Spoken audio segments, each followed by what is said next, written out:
I have to drop a few names because to me this is quite emotional. I had been in Sydney 29 years ago, met this person, Stephen Verity, and to his side there is a dear friend, Stephen Neal, who decided to live in Sydney, which I also find emotional. And cut a long story short, thank you very much that you took me for that lecture, and I hope I can entertain you well. To keep on going on political correctness, I may add that I'm brought up in Europe with all the Mediterranean history, Egypt, Greece, blah, blah, blah, blah, blah. So I apologize if I cannot meet different cultures with my knowledge because I'm brought up there. So that's what I'm going about. And if I insult anybody, I apologize. I hope not to do so in the first place. I'd like to introduce to you my business partner, Gabriela, who was just mentioned by Dagmar. She, for example, is responsible for that scheme, which we called Bye Bye. We wanted to demolish a house and erect a new one, about which I would like to talk a little later. And the subtitle of that scheme was Reincarnation, because we had a proper burial for the house, and then the house went. I would like to talk to you a little bit about our ideas. So I would be on theory for 10 minutes, which you have to bear with me. And then I would like you a variety of schemes, as has been mentioned by Dagmar. I'm not building so much anymore, neither does Gabi. We are trying, since we did this house living room, which I will talk about later, which you saw on the photography of the poster, we are much more engaged with the arts. And the house itself, living room, is a building which is totally custom made. I think that we have 2 or 3 taps in the house which are not custom made, which are from a production line. That left quite an imprint on us. We really think that within architecture you can achieve quite a degree of autonomy in the way you design, in the way you embellish. I'm not afraid for very traditional words, so you have to forgive me that. We believe in the border of space, which is that floor, this wall, the ceiling. We think that if you achieve beauty in building, it's to do with these guys. It's not to do with this, what you can't grasp really, which is the air, the airy bit of space. We always speak about space, and it's a word which is passing through our mouth ever so often. But I think we are sometimes not so aware of what we are talking about. Anyway, I show you very briefly very early works, and what is important to us is that we are within and in the midst of the production. You see us, this is also including Ottmar. He's a sculptor. He's been by now a very successful artist in Germany. He left Formalhaut because we had times where we were quite successful. And this success started here in Sydney. I was invited to a thing which was called The Young Breed. Neil Dinari was here, another senior, and Chelsov. Dinari is from the States. Chelsov is a Russian paper architect. Myself and an English guy whose name I unfortunately lost. Anyway, so I will loop this. 29 years. So this is us there, and this is productions which we made. The scheme why we were invited to this place. You see, this is nothing like Photoshop didn't exist, you may know this. These cows are for real, okay, so we work with the dairy queens. That's part of the work we did. Then since a little while, say around 2000, 2004, we have a vague production going in Australia, and she was referring to it. It's a production which is in the main to do with light, which we produce in a very simple way. We use very primitive torches which work on a 6-volt battery, and when we do this, for example, where you can read critique, we do it by just drawing with that bulb like this, okay? So we refer with our work to the idea of space or the idea of vessel. To us, the whole all or the universe is also like a vessel. Like this space is a vessel, like this space is a vessel, and so on and so forth. So this is a few shots from schemes which we had done. In 2010, we made quite an excursion through the bush. See that up there? I come to that a little later. This is the early works, which were much more in the field of installation. We were doing either architecture or we did installation. So we did buildings, industrial, I show you that. And we did, in parallel to this, we did work which was more crossover to the fine arts. This is buildings we've done. And I like to keep this very brief because then otherwise the talk is getting too long. So we had success, we did win competitions, we were building a few of the schemes we had won. And at a certain point in that career, which was always this crossover between sculpture and architecture, we decided to build on a property where I had lived with Gabi. We once were a couple. We split about 25 years ago, but we keep working together. It's not so easy, but works out after all. We decided, and that's after we had split, we did build this house called Living Room. This is the one I'm referring to quite often. And that as an experience to us is proof that within this field you can really work in a most autonomous way. What the arts usually describe as their possibility to have a conversation on a worldly picture which they deliver. So we think you can also do that with a house. And this house, which I will explain in a little later, to us is the key to that type of operation. Before I went, I handed in planning permission to another scheme which we built in that location, close to the living room. We built a living room 2, which is this building here. I'm confused by the double image. And this building, this is the living room. We have purchased so much now, and we have purchased so much now. The idea is that with the experience of living room, we notice, and we have a yard here, which is a public yard, which is in plan here, where we exhibit our work. So people walk down the street, which is a public street, is a medieval town. And then they wander into this yard, and they are very alienated and uncertain what this is about, because this yard is not labeled like anything, but you wander in something where you see artworks. And that's in the provinces. I'm not talking a metropolis like Sydney, I'm aware of this. But it's quite a nice observation that you can make people still a little bit uncertain and nosy, and observe how they react to what you are producing. And as a payback, the city has a little attraction, which you might not know this, but a European issue in urban planning is that everybody is moving to the cities. And in small towns like Gelnhausen, 20,000 people, the shopping streets don't work anymore, blah, blah, blah. There is no entertainment whatsoever. So in this very modest type of scale, which I'm talking about, I'm aware of this. I'm a provincial bastard, okay? I'm very aware of this. But I, to balance it, I travel, like Sydney, for example, I'm taking in.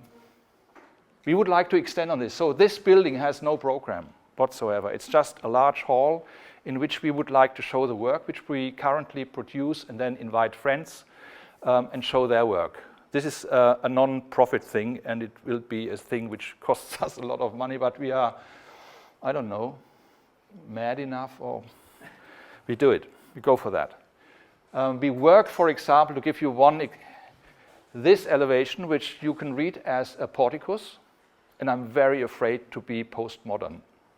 I mean, you guys don't know that word. He knows that word. He knows that word. She knows that word. You guys don't know that word. So we do not want to be at any rate near to something which is classical, not even a smell of it, nothing. But we are trying to do an elevation with columns. The columns will be hexagons. I don't know if you had basalt, but I'm sure you have basalt in. Yeah? You have basalt. It's a very heavy rock. And it comes in these hexagons that erupts from. And we build from these hexagons, we build a part of that elevation, and then on top of that, we build other columns which we will design, which will be always on display. So the image of that building will change all the time.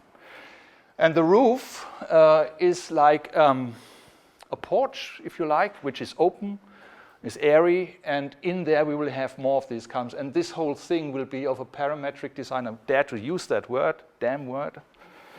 But I will work with it to create something which looks like a pitched roof at the front, but which goes into a parable or something different in the end. So that's what's up at the moment in building. And here you see works which have started also in Australia. This is probably 2 times as big. Is a industrialized tent. That's a structure which is in Castlemaine, which is called Outback. You can read an O and U and a T, blah, blah, blah. So I will talk to that a little bit more in detail.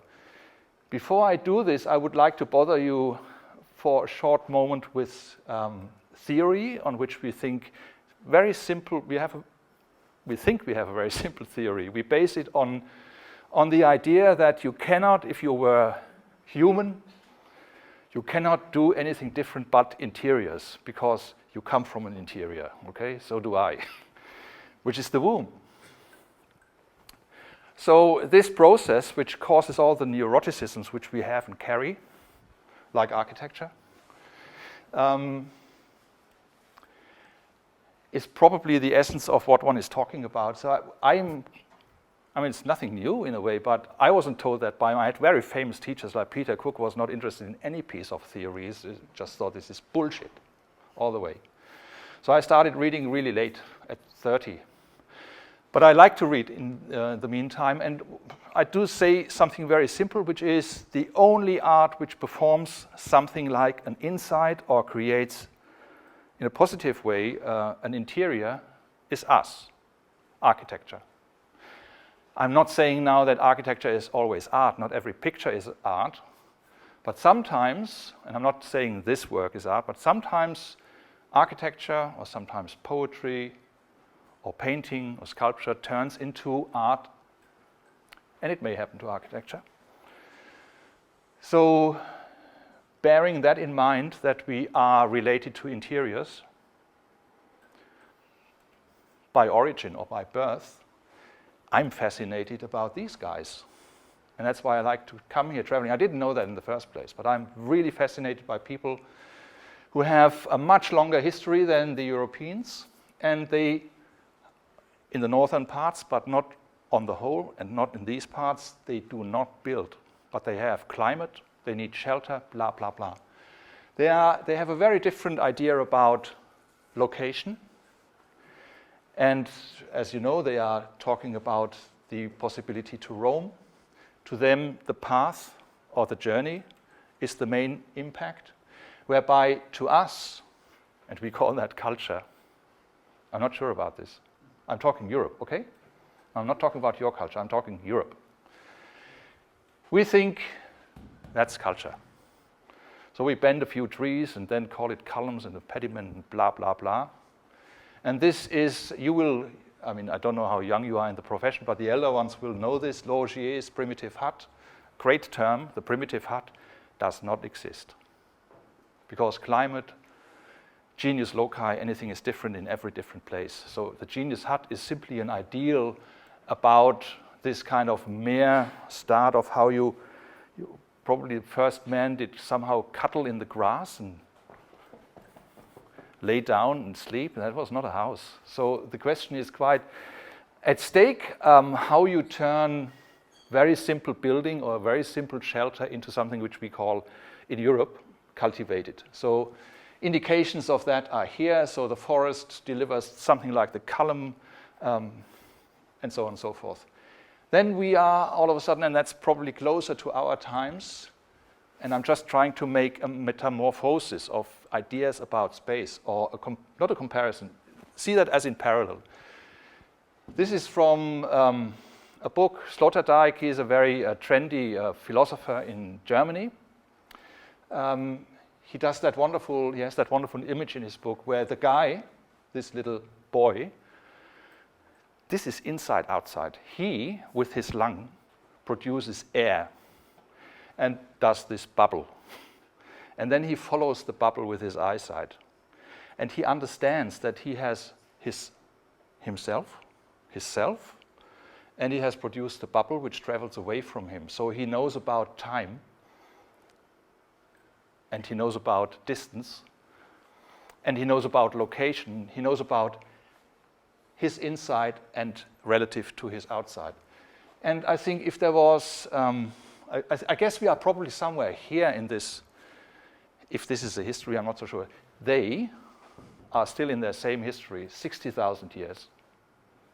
60,000 years. Is that an Aboriginal? Is it an Aboriginal person? Yeah. And if we were here, say, and this guy is has that is wearing this interface, and this is where the title comes from, by the way, SMS. Stop making sense. I think it's the only chance you guys have in about 10 years' time when you are all connected and not wired. You have this little interface probably in your brain, and if you can't get across a certain term or an issue, this interface will know this and tell you what you are. So you don't have the problem to learn. You have the problem to be very clever. And if you want to stop making sense, if you meditate and cut your brain off, then probably your neighbor doesn't know what the hell you are thinking about, or the industries you are going to sell you stuff on end. I guess you know what I'm trying to say. It will happen. There's no doubt about it. And I will also have to deal with it, like you have to deal with it.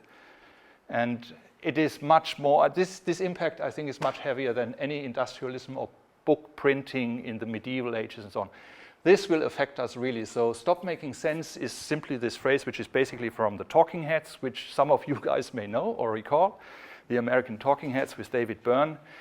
But it's a phrase which is not occupied by them. It's a proper standard phrase, English phrase. So I'm saying, or we are saying in Formalhaut, if you want to stay independent, you have to meditate and stop thinking.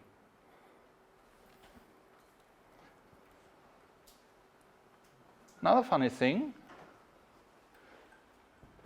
I think space comes from thirst. Primitive man probably collected, and some of those guys are kneeling down and drinking the water like this. And then they may find out, probably from the observation of a nutshell, that they can form a small vessel. So to us, vessel is a very important item. I just show you here vessels of various scales. Even this one has become tactile with the Americans. Maybe they were there, I'm not sure about this. At any rate, if they were not there, even better. Doesn't matter really if they were there. And this is even in particle physics. They show the all, the cosmic, as a bloody vessel. Lacking fantasy. So I'm just thinking that the idea of vessel, which is repeating what I'm trying to say at the start, wall condition, floor condition, that is the spatial border of what we can see and read optically and by sound. So if I argue the little nutshell, which is much too big here, but say if this is the nutshell, I say the space to nobody of you will be interesting, which is inside my folded fingers. But you will be, this is dominated by my flesh, by my old bones, and by my skin and so on. So if that was beautiful, it's not to do with that little space in there, it's to do with the flesh. And I'm saying if that space has certain aspects of appearance, I would rather call it, it's to do with the bricks, to do with the carpet, with the sound it makes and so on. So I'm trying to argue that what we do, so if we do architecture, you only need to understand, that's my offer to you. You might have a different opinion, but you need to understand that you are doing border conditions of various types. And this is what we see and what we read as architecture. Yes, and there are big spaces being encapsulated and so on and so forth.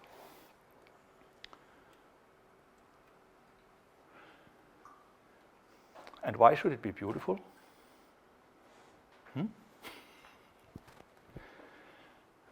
It's very simple. Adam and Eve, I'm sorry, I'm back to Christianity all of a sudden, so I'm saying I'm Mediterranean, okay? But probably Adam saw this enigmatic beauty of Eva, and Eva saw the enigmatic beauty of Adam. I'm very banal, I'm sorry, forgive me. But I think if you want to be even more banal or even more engaged and emotionally engaged, if you look for a partner, male to male, female to female, or crossovers, you will look for beauty. I think this is very legal. And don't get me wrong, I shouldn't draw that parallel, but I think to a degree, since you know that you can create beauty by drawing, this is Gabanum, this is probably 60,000 years old. This is in Arnhem land. It's not published very well. This is only 13,000 years old, but why did people start to draw or to depict things? Probably they wanted to pass on something to their younger generations. Probably they wanted to embellish the cave in which they were getting shelter, but most likely they had not then the will to art, but they noticed that they can draw. And in noticing that you can draw, like with anything else, if you try to invent a technical means or whatever, if you know at the moment where you notice that you can draw, for sure you will try to improve this. And that's one example of how you define culture. So it's the will to art. Pardon? Are you saying that, like, compared to Aboriginal art, It's the same. the people that drawing those pictures realised that they were kind of pleasing and entertaining? Oh, absolutely. Absolutely. You know, because I don't make a distinction. more realistic sort of thing. I don't make a distinction between the indigenous people here, or our indigenous people and so on. I just say, in general sense, if you notice that you can create something by yourself, that you are aware of this process of creation, which is usually in my mythology, how I was brought up, a godly measure, right? So I'm trying to make that comparison. So that's what I'm trying to say here. So I'm trying to talk about two issues. One issue is that of space, and the other issue is that of beauty and how they combine. And I'm trying to make this story relatively short. This is the example which you have, which is much older than any European example. And you find that on YouTube. It's called The First Footprint. And Belgic and Australian anthropologists take an indigenous woman into that and explain the whole affair to her. And she cries, and she talks to the rock, and blah, blah, blah. And eventually she pulls out a little ritual stick and talks to that stick, which is a very simple message. This is a continuity since 60 to 40,000 years. Quite remarkable. And at the same time, being European, having heaps of Baroque in the proximity, I don't think this is so much different. Paintings on the ceilings. I'm really summarizing, and I apologize, and it makes it sometimes banal, but I try to drive a very simple argument why we try to create something like beauty and how we do that with a space. Alois Riegel is a very known guy from Austria, turn of the century to the 1900 to 20th. And he has a very nice analogy on architecture. He says, if you are an architect, you are in trouble. Because you need to build borders. Now, nobody likes borders because a border limits the amount of freedom to move about, quite naturally. So that's a dilemma. So what can you do? Two options, he says. One option is push the border to the horizon. Mind you what I'm saying there, Conda hypothesis by Max Planck at the same time. He knew about him. So he says you can push it to the horizon, but that's not really an architectural idea because this is rather impossible. And the other option you have, and that is very simple, and I love that, you make the walls, the borders of space, the boundary, you make it beautiful. That's architecture. So that's the two options you have. I think that's genius, this kind of. So I think I don't have to repeat this. I just make another comparison. I say, this is not since Einstein, but it's also with quanta physics. We know that mass is like energy is of the same nature, and that the Big Bang was the compressed mass, which then opens up into energy, blah, blah, blah. Gabi and myself reflect this idea in the way that we say this type of beauty, which is light, is different to that kind of beauty, which is more massy, which is below the higher horizon, on which we can walk, which we can touch, where we can get an echo, blah, blah, blah. So there must be a reading or an understanding in parallel of the beauty which is evoked by such a phenomena, which is grandness probably, the all, and this one which is where we are. And we come up with two sentences which relate to these two things and which inform about the idea how we understand the idea of space and spatial border and the erosion of spatial border which is taking place at the moment by new media and so on and so forth. So one of these sentences relates to particle physics and the other and to light, and the other one of the two sentences relates to solid state physics. No, sentence one is this one. This refers to what I was trying to talk about. The nutshell, my hands which are folded for the idea of picking water and so on and so forth. So I'm talking about tactileness, I'm talking about sound, visuality, touchable and so on. We say, and I was trying to say that before, the more presence a boundary has relative to its captured void, the more the boundary can be the agent for the beauty of its void. It's very simple. I guess that's readable. But that doesn't apply to the all, because we cannot touch. That's an a priori kind of knowledge which we have, following Kant. I mean the philosopher. The more vast for that applies in our reading, in our understanding. And that's why we also try to work with light. So we work with tactileness and we work with light. And one of the reasons is probably it's very pompous. I'm very pompous here, I'm sorry.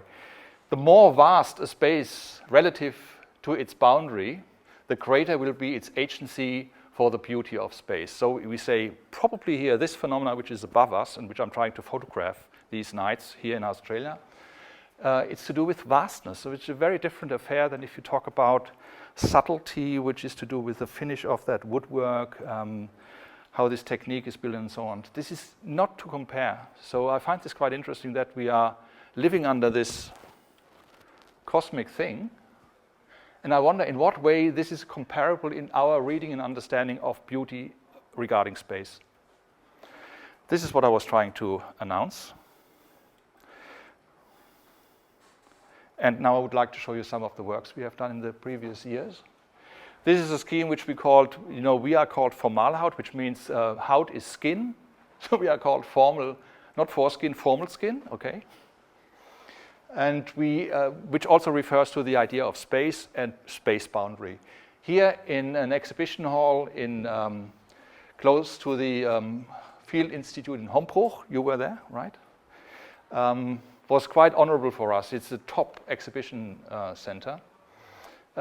This is a 2 by 2 meter space, 50 meters long. And we installed in that a thing which we called after us, formaloscope, which is probably an optical thing. But so you see the construct. This is Caesar's building, the Architectural Museum, Raymond Abraham, the lot. And we were in good company, we small guys. This photograph is taken from the same position as the camera as this one. So if this is the 2 by 2 meter gate, the camera sits here on a tripod, and it photographs this end, which looks like that. It's right there in front of the camera. And this thing is also right there in front of the camera. There was a little boy coming when we built this, and he said, "What is this? Is this a rocket?" I said, "Yes." It's called, by the way, it's an old NATO rocket launching station. And I said to him, "Where do you live?" He said, there. I said, you are lucky.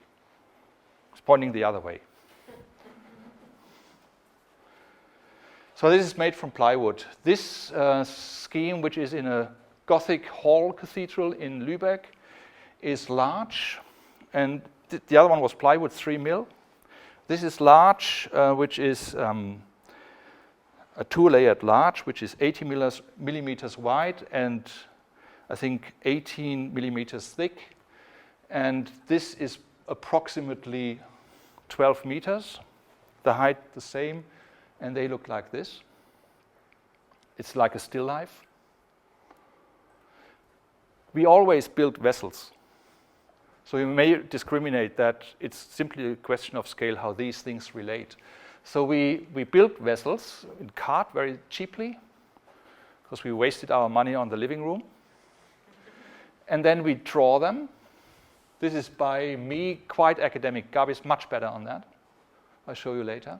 And then we compress it, and then we have this diptych, which is this is the memory of that, and vice versa. In the Moores Gallery in Perth, I did this, where I vessel, my skin, vessel, my T-shirt, vessel, a tent, vessel, border. So we embellish a spatial border and ornament it with another spatial border. So we systematically cut a tent apart and then fold it up across the wall. So it's one tent going around this space in the gallery in Perth. Some more of these schemes, all with tents. So we see the material of tent. I mean, what we are suffering from is that we are always so conceptual, and we would like to become much more free with our artwork. So we sometimes understand, say, the tent as means like paint. So we start to fold it, cut it, and use it as a kind of raw material to create a framed picture. But we also use it in a very different way, such that we have a subconstruct on which we mount the very cheap tents. It's $25 each, and resource-wise, that is really cheap. And we come up with schemes like this, making a relation to the work of Dim Diary 1, which is about the Australian landscapes like bush, desert, and so on. So we used the Canning Stock and the Tenemai and the Great Central to travel along. And en route, we had a logbook. En route, we were making these images. It is always a 90-degree frame into the 4 directions. So the camera rotates like this, or it rotates vertically. That is the vertical one. So the camera comes from my feet to the horizon, and then horizon to above me. And as you can see, we then displace something like here, like a Platonic solid, in a very simple means. You can probably read the bamboo sticks. So in front of us, we have this little, very simple construct, and have a rope over it, and then follow with this torch the rope. That is the result. Or Gabi, in that case, uses that quote after the title of the very famous philosophical idea about observation and perception by Immanuel Kant, written back to front. Critique of pure reason, so she would simply make the movements about that speed. And then you have an aperture of 5.6 or 7, 8, 11. The lens is 16 millimeters, and the time is probably 10 minutes. And then you can assemble something which is very politically correct in Australia. You don't leave a bloody trace, right? So the landscape is left by itself. Very important in your country. You have enough landscape. You exploit it anyway. You dig it over. It's good. On that route, we were saying, and I think that hits it on the spot with your continent. The city, you may not follow that, but I believe in this to a degree. I'm not sure if we are more cultivated or indigenous people are more cultivated. I think this is balanced quite well. I mean, we are ruling at the moment, but momentarily. The city is the repetition of the cave by other means. So some of the images are littered with a few sayings or provocative sentences. So we have produced, in this little house in the provinces where I live,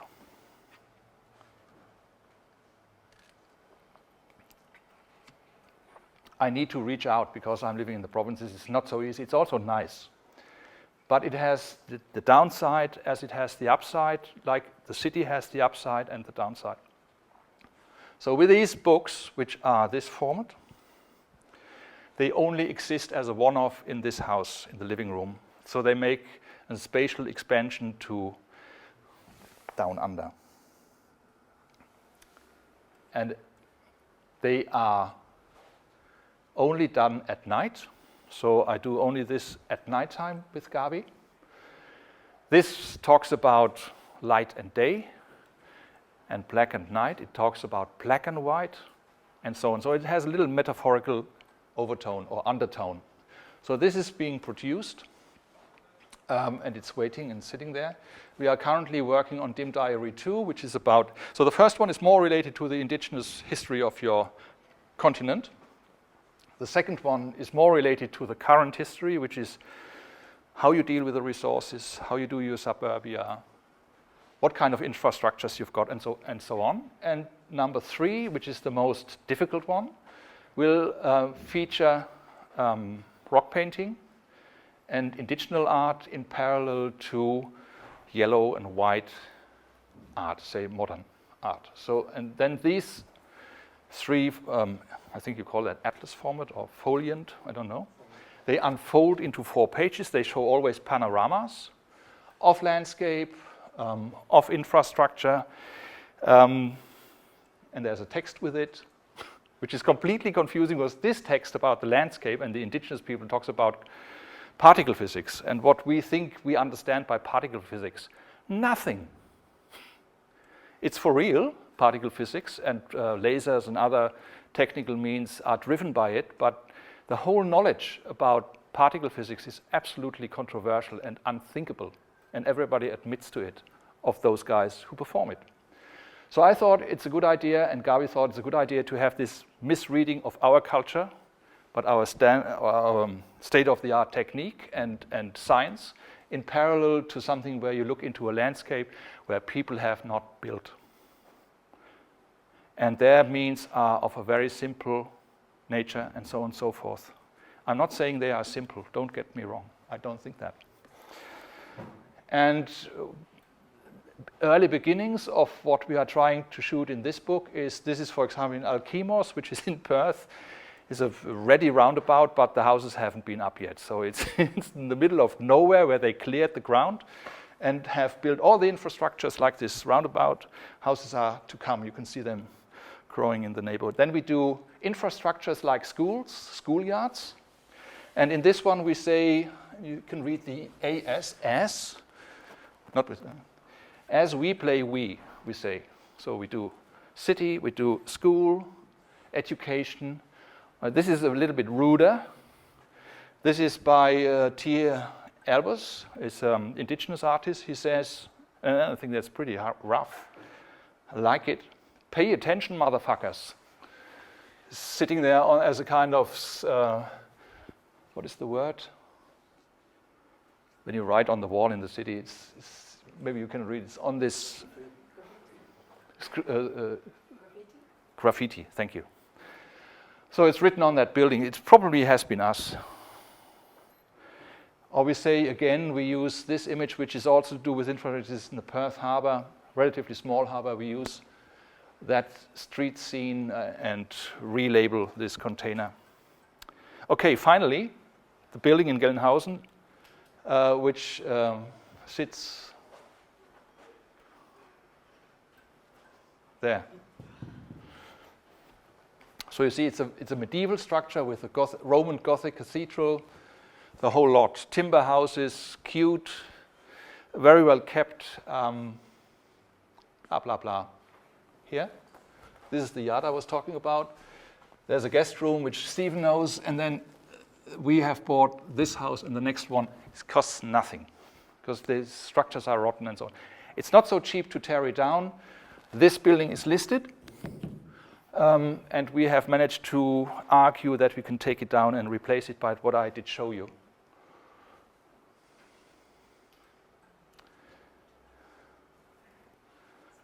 So we have a few statements to make. The first one, you read this. Then the second statement is really interesting to us, what public space is in the city. And we think to a degree, that's not comparing that to Australia, but to a degree also in Europe, it's a substitute for landscape. So it doesn't belong to anybody. It should not belong to anybody. No American standards, please. So public space is bloody public space, like landscape. And then we think that a building, and that's also to us quite a nice kind of comparison, we say a building is a vessel of light. So these are the driving forces for what we have done. There you see the building in context. You see that it has this funny measure, which is this drawer in which we sleep.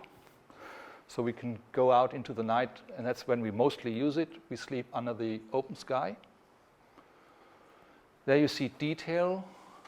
There's a lot of artists involved. I'm convinced that if you had more people working on a scheme, like artists, could be also different people, it adds to the house or what you're doing. You need to have a certain kind of liberty, but it adds. So we have a number of items like, this is a very known poet who comes from Gelnhausen, originates there, was born there, Grimmelshausen, you cannot know this guy. He has done the first Baroque novel in Germany. He's very well known. And we have Goethe, you might know. We have Büchner, and so we have a few people from this area which we will start to feature even more. So we will do a lot with lyrics and poetry. And the last thing I do to you today is I read a poem to you which is about that house by a very well-known, very fond of it, very proud of it, guy who has unfortunately died of lung cancer, smoked too much probably.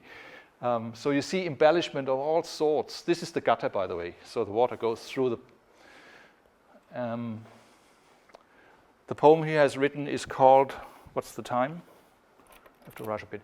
The house is the mouth cave. This thing, vessel. Huh?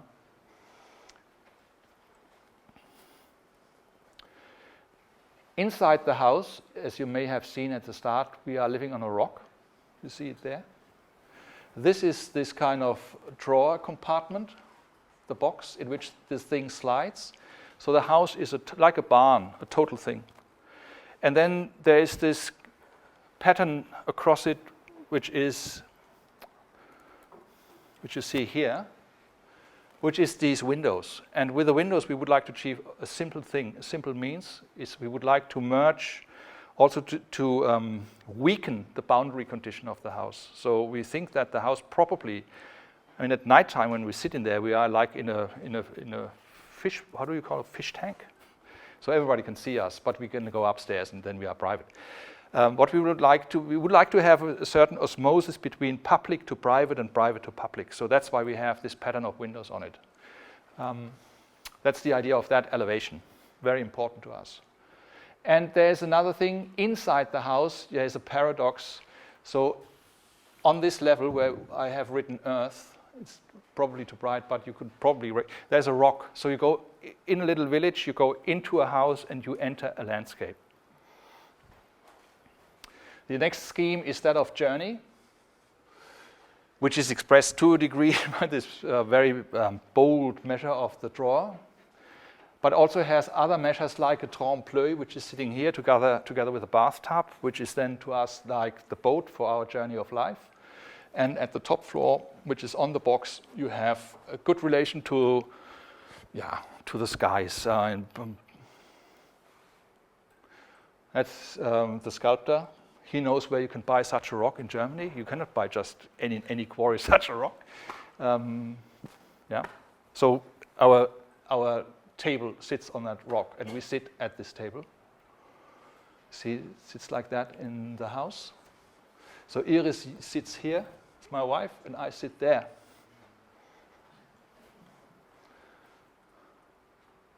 This is as you enter. There's also more rocks from, it's like, if you like, a little bit like a dried out riverbed, and then the main thing which has 40 tons 40 tons sits there.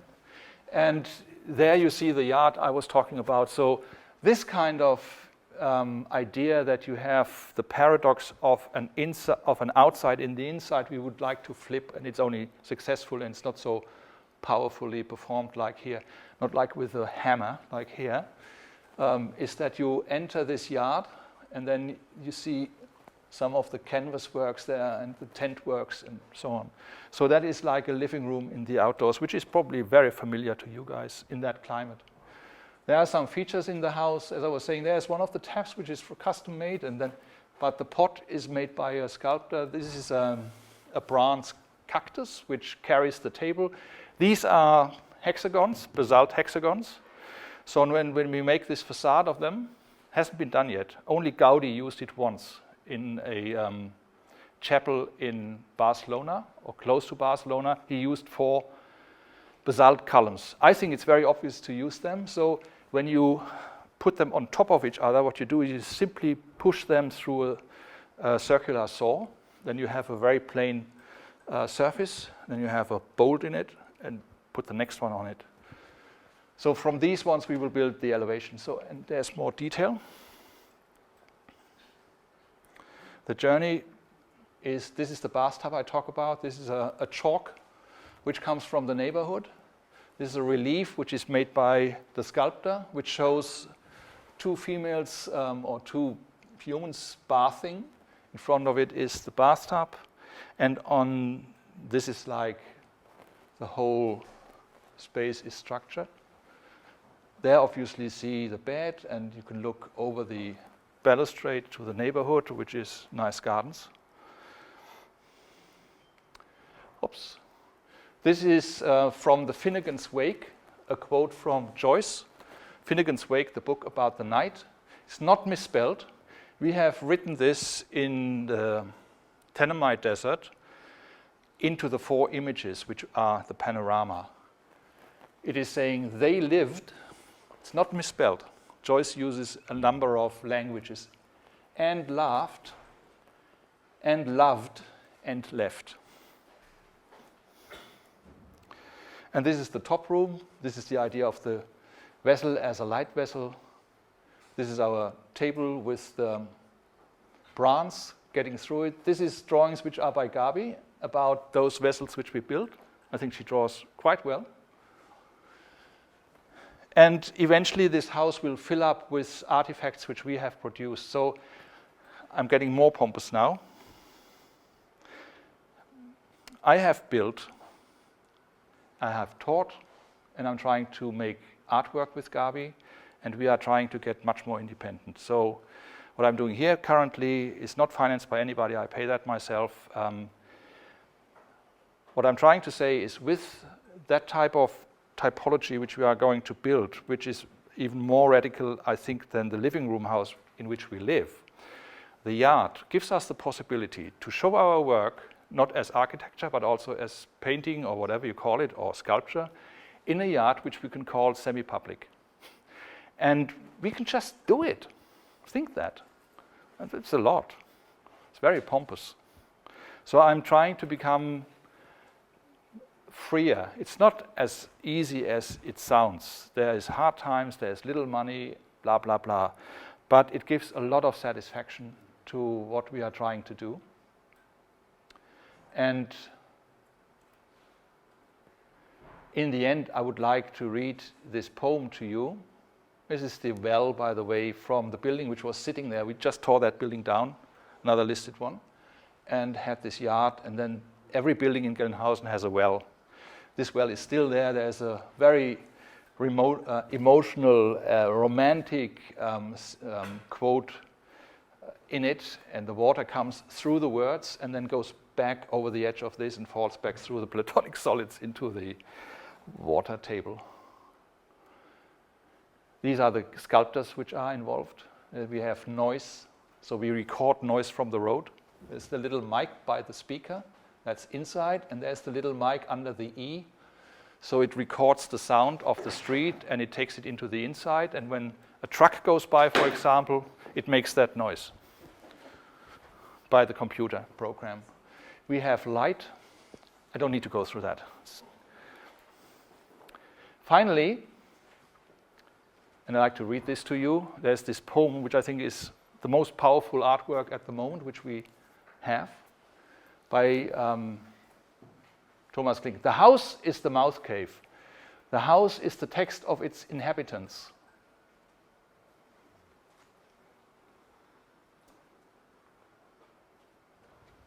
Is it fair to speak of the breath, the deep breath of the people living in the house? Is it fair to speak of the breath of generations that have lived in the house? Bad breath in a stuffy house, odors in the stairwell, and from the windows in the neighborhood. Breath from a woman who just gave birth, fast breath rattling of someone dying. The windows are open, the front door opens, a person leaves the house, hesitates, turns around, goes back into the house, returns with an object. Forgotten the first time, it is 10:35. Is it fair to speak of the breath of the inhabitants and their forgetfulness? Of the speed with which a deserted house becomes a deserted house? Is it fair to say that the stones inside the house come unexpectedly? Is it fair to say that the big stones have ended up in the middle of the living room where they don't belong? What, son, will the neighbors say? Son, have you thought about what the neighbors will say? The neighbors breathe in their houses. Mother, they leave the house, turn back because they have forgotten something. But son, what will your neighbors say when they discover that the garden is in the house? Mother, my garden breathes in the house, breathes like my neighbors do. Everybody has plants in their house. Mother, I turn around. I turn the house around because I have forgotten something. I've turned the house upside down. Is it fair, son, to talk about the house breathing so hard that the second floor can drive on the street? Mother, all neighbors will want to ride when they see what my house can do. The house yawns, it breathes, mother. The house tastes its inhabitants, it opens its mouth cave. The house breathes, it is the text of its inhabitants. The house is at home with itself, it shows the sum of its breath. The house is the mouth cave. Dankeschön. Thank you for your attention.